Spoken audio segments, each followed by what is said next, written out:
Friends, ఈ రోజుల్లో welders, fabricators చాలా పెద్ద ప్రాబ్లమ్స్ ఎదుర్కొంటున్నారు అనమాట. ఆ ముఖ్యమైన విషయాన్ని కోసం ఈరోజు మాట్లాడాలనుకుంటున్నాను. నేను విదేశాల్లో జాబ్ కోసము చాలా మంది కష్టపడి ప్రయత్నిస్తారనమాట. కానీ కొన్ని టైమ్స్ లో కన్సల్టెన్సీ వాళ్ళు అభ్యర్థుల దగ్గర లక్షలు ఫీజులు వసూలు చేస్తారనమాట. కన్సల్టెన్సీకి అంత డబ్బు కట్టిన తర్వాత ఆయన విదేశాలకు వెళ్ళి ఆ డబ్బు తిరిగి సంపాదించాలంటే 1-2 సంవత్సరాలు పడుతుందన్నమాట.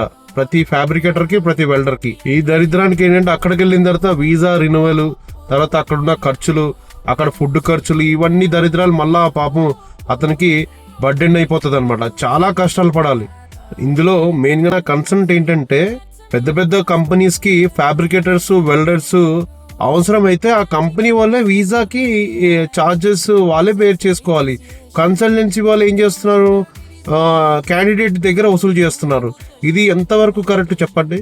ఆ క్యాండిడేట్ కి ఆయన స్కిల్ వర్క్స్ తోని జాబ్ దొరకాలి, కానీ ఫైనాన్సింగ్ గా మొత్తం కొలాప్స్ చేసి ఇబ్బంది పెట్టి జాబ్ ఇవ్వడం వల్ల ఆయనకి ఏం బెనిఫిట్ ఉంటుంది చెప్పండి? అందుకే ఇవన్నీ చూసి నేను చిన్నప్పటి నుంచి ఎన్నో కష్టాలు పడి ఈ పొజిషన్కి వచ్చాను కాబట్టి ఆ బాధ నాకు తెలుసు. కాబట్టి అతి త్వరలోనే నేను ఒక వెల్డింగ్ ఇన్స్టిట్యూట్ స్టార్ట్ చేయబోతున్నాను హైదరాబాద్ లో. అది ఫ్యాబ్రికేటర్స్ కి, వెల్డర్స్ కి ట్రైనింగ్ ఇద్దామని ఫిక్స్ అయి ఉన్నాను నా మైండ్ లో. ఇక్కడ మెయిన్ గా నా ఇన్స్టిట్యూట్ లో ఏంటంటే ప్రాక్టికల్ ట్రైనింగ్స్, తర్వాత మనకి చార్జబుల్ ఏంటంటే ఓన్లీ ఇన్స్టిట్యూట్ చార్జెస్ ఉంటుంది తప్ప ఏది అబ్రోడ్ పంపించినప్పుడు అమౌంట్ తీసుకోవడాలు అట్లాంటివి మేము చెయ్యము. దగ్గర ట్రైనింగ్ పూర్తి చేసిన తర్వాత ఎంప్లాయ్మెంట్స్ అంటే జాబ్స్ ఎలా క్రియేట్ చేస్తామంటే, నాకున్న ఎక్స్పీరియన్స్ బట్టి ఇప్పుడున్న ఏఐ ప్రపంచంలో జాబ్స్ సంపాదించడం పెద్ద ప్రాబ్లం ఏం కాదు. అందులో నేను హెల్ప్ చేస్తాను. దాంతోపాటు 3 లక్షలు 4 లక్షలు తీసుకునే ట్రైనింగ్ ఇన్స్టిట్యూట్ కాదు మాది.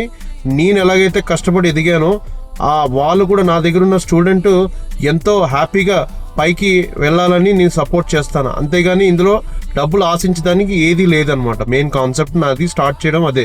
మన కష్టం, మన స్కిల్స్ మనల్ని ముందుకు తీసుకెళ్లాలి, కానీ డబ్బులు భారం కాదు. గుర్తుపెట్టుకోండి. ఈ వీడియో మీకు నచ్చిందైతే నీ ఫ్రెండ్స్ కి, తర్వాత మన వెల్డర్స్ కి, ఫ్యాబ్రికేటర్స్ కి షేర్ చేయండి. ఇట్లాంటి మంచి మంచి వీడియోస్ మీకు త్వరలో అందిస్తాను. Signing off, Nagender Kumar. జై హింద్.